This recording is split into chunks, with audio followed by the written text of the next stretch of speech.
A boneca Barbie foi uma verdadeira pioneira. Ela foi a primeira a ser comercializada como uma adolescente e não como um bebê, desafiando todo o mercado de brinquedos da época.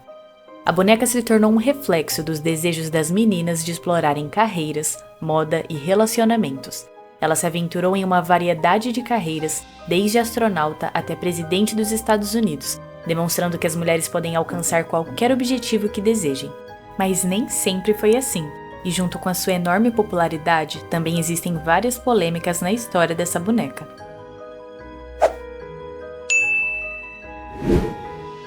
A boneca mais famosa do mundo foi criada pela Mattel em 1959 e desde então se tornou um fenômeno global.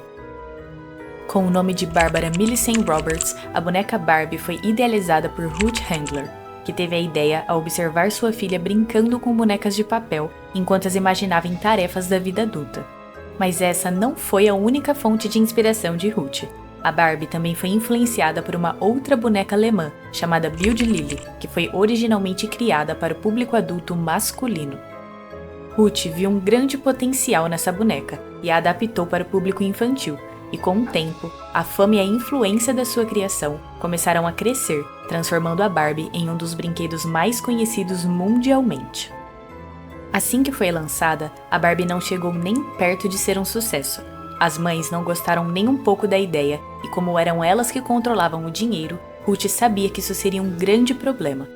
Ela então contratou um profissional de marketing para descobrir a melhor maneira de conseguir vender a boneca. Esse profissional entrevistou 191 meninas que adoravam a Barbie e 45 mães que odiavam a boneca. Agora você deve estar pensando que eles descobriram que iam precisar deixar a boneca mais adaptada para o público infantil, certo? Nada disso. A conclusão que eles chegaram foi que a Barbie deveria ter um busto maior. Eu sei, não faz nenhum sentido. Mas não era só isso. Eles também decidiram que tinham que falar para as mães que a Barbie ajudaria suas filhas a aprender a se vestir.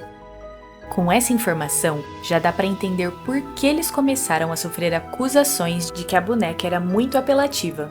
E em 1963, a Mattel decidiu lançar uma amiga para Barbie para resolver esse problema, a boneca Midi. Mesmo tendo uma aparência mais infantil do que a Barbie, a Midi não alcançou o mesmo nível de popularidade e sucesso, apesar dos esforços da Mattel de a promover como uma boneca adolescente. Mas esse não foi o grande problema dessa boneca. A questão é que em 2002, a Mattel decidiu lançar uma nova versão da boneca Midi, a versão grávida da boneca. Essa nova versão tinha uma barriga magnética que você podia remover e tirar o bebê articulado que tinha dentro dela. Os críticos acusaram a Mattel de normalizar a gravidez e os relacionamentos na adolescência. E para corrigir o seu erro, a empresa achou que a melhor opção era adicionar um anel de casamento às novas versões da Midi, mas obviamente não deu nada certo, e eventualmente essas bonecas foram tiradas de circulação e relançadas sem a barriga de grávida. Pois bem, em 1964, a Mattel decidiu que era hora da Barbie ter uma irmãzinha chamada Skipper. Mas 10 anos depois, a empresa achou que era hora dessa irmãzinha crescer, já que ela não podia ser criança para sempre. Como se a Barbie já não tivesse há 64 anos com a mesma idade. Mas até aí tudo bem. Só que não satisfeita, a empresa resolveu que seria uma boa ideia deixar esse momento da puberdade ainda mais real. A princípio, a boneca é apenas uma criança, mas quando seu braço é girado, a boneca cresce ficando mais alta e aumentando o busto. Mas em 1977, a Mattel decidiu parar de vender a boneca, já que os pais odiaram essa ideia.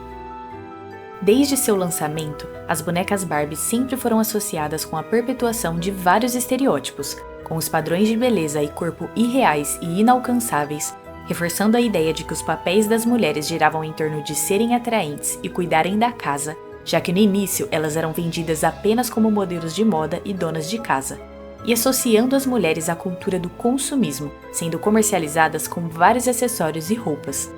Mas não foi o suficiente para Mattel estereotipar as mulheres de apenas uma cultura. No início dos anos 80, eles decidiram estereotipar todas as outras também. Nesse ano, a empresa lançou a série Bonecas do Mundo, que representava mulheres de diferentes culturas ao redor do mundo. Pode até parecer que isso foi um grande passo em rumo à inclusão, mas é aí que você se engana.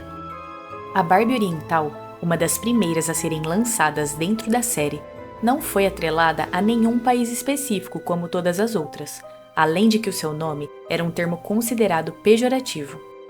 Em 2012, a empresa também optou por relançar a Barbie mexicana, com um vestido que lembrava o uniforme que as imigrantes mexicanas eram obrigadas a usar ao trabalhar em restaurantes. Além disso, essa versão também vinha com um passaporte como acessório, fazendo referência mais uma vez à imigração. Por volta dos anos 90 e mais de 30 anos depois do lançamento da Barbie, a Mattel ainda não tinha se dado conta de que os pais não estavam muito afim de deixar as suas filhas brincarem com bonecas que retratavam as mulheres como objetos vazios e sexualizados. E em 1992 foi lançada a Barbie Teen Talk, que era uma boneca falante que só falava sobre casamentos, compras e roupas. Mas o que aumentou ainda mais a revolta em cima dessa versão foi que uma das frases faladas pela boneca era: "A aula de matemática é difícil." Não que não seja, muitas pessoas realmente não se dão bem com essa matéria, mas a questão foi que muitas pessoas reclamaram que essa frase potencializava ainda mais o estereótipo de que as meninas, em específico, não conseguem ser boas em matemática. Chegou ao ponto de um grupo, chamado Barbie Liberation Organization, comprar várias dessas bonecas e trocar os seus falantes pelos falantes de bonecas G.I. Joe. No final, a Mattel reconheceu o erro e removeu essa fala das bonecas que foram lançadas depois. Mas essa não foi a única vez que a Barbie teve uma versão falante, só que o próximo caso é um pouco mais assustador. A boneca Hello Barbie era uma versão que podia conversar com as crianças. A boneca ouvia tudo que a criança tinha para contar e depois respondia com uma das 8.000 respostas programadas. Mas como ela sabe exatamente o que dizer? Pois bem, ela grava a voz da criança e envia para os servidores de uma empresa chamada Toy Talk. Os servidores da empresa traduzem o áudio em texto e procuram pelas respostas que correspondam às palavras-chave encontradas. Só que o problema maior disso tudo é que os servidores armazenam todos os dados coletados e têm permissão para usar esses dados da maneira que acharem melhor. E não bastasse coletar dados por texto, no mesmo ano a Mattel também achou interessante coletar dados por vídeos. Isso mesmo. A Barbie Video Girl foi lançada esse ano e era uma boneca que vinha equipada com uma pequena câmera no seu colar, que transmitia as imagens para uma tela LCD que ficava nas suas costas. Era possível gravar até 25 minutos de filmagem e baixar essas imagens em um computador. Essa boneca pode até parecer inofensiva, mas o próprio FBI chegou a emitir um alerta de crimes cibernéticos, alertando que essas bonecas podiam acabar sendo usadas para a produção de materiais inadequados para o público infantil e que deveriam ser consideradas evidência caso fossem encontradas em locais de crimes. Se você aprendeu algo diferente com esse vídeo, curta e se inscreva no canal para descobrir coisas ainda mais interessantes. Vejo você no próximo vídeo.